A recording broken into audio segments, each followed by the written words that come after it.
Hi viewers, నమస్కారం. నేను doctor Sunitha, fertility consultant, 49 fertility centre, Tirupati branch. నేను ఇప్పుడు మనకి కామన్ గా వచ్చే పేషెంట్స్ లో ఒక కామన్ మిత్ అన్నమాట ఫర్టిలిటీ ట్రీట్మెంట్స్ గురించి.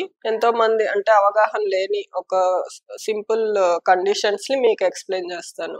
చాలా మంది ఒక ఇద్దరు ముగ్గురు కాదు, మనకి ఎవ్రీ మంత్ ఒక 2-3 మెంబర్స్ అయినా ఇలా వస్తుంటారు. అదేంటంటే ఆల్రెడీ వాళ్ళకి ఇద్దరు పిల్లలు ఉన్నారు, నెక్స్ట్ బేబీ కావాలి, మేల్ బేబీ కావాలి అని చెప్పి మీకు ఐవీఎఫ్ లో తెలుస్తుంది కదా. సో మాకు మేల్ బేబీ కావాలి, లేదంటే ఆల్రెడీ మేల్ బేబీస్ ఉంటే అమ్మాయి కావాలి, మీరు చూసి చెయ్యండి అని చెప్పి అడుగుతుంటారు. ఇది కామన్ గా ఏంటంటే వాళ్ళకి అవగాహన లేకపోవడం వల్ల.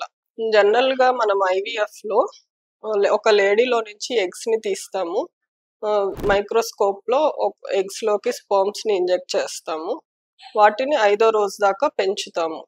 సో ఎంబ్రియోస్ గా 5th డే ఎంబ్రియోస్ వరకు చేస్తాం అనమాట. ఈ మైక్రోస్కోప్ లో మనం చూసినప్పుడు అవి ఎంబ్రియోస్ ఎంత గ్రేడింగ్ ఎలా ఉంది ఇలాంటివి మాత్రమే మనకు తెలుస్తాయి, కానీ అది అబ్బాయి అమ్మాయి అనేది మనకు తెలీదు.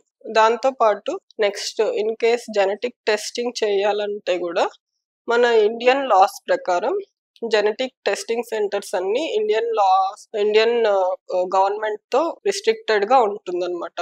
దాంట్లో ఓన్లీ జెనెటిక్ డిజార్డర్స్ ఉన్న వాళ్ళకి మాత్రమే, ఆర్ రిపీటెడ్ అబార్షన్స్ అవుతున్న వాళ్ళకి మాత్రమే జెనెటిక్ టెస్టింగ్ అనేది చేస్తారు. దాంట్లో కూడా ఆ బేబీ మేలా ఫిమేలా అనేది డిస్క్లోజర్ అనేది ఉండదు.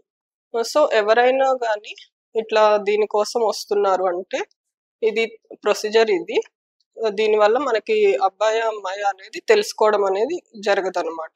ఒకవేళ అట్లా చేస్తే ఎవరైనా చేస్తే కూడా జైల్లో వేస్తారు. కాకపోతే ఐవీఎఫ్ వరకు మనకి తెలియదు అసలు.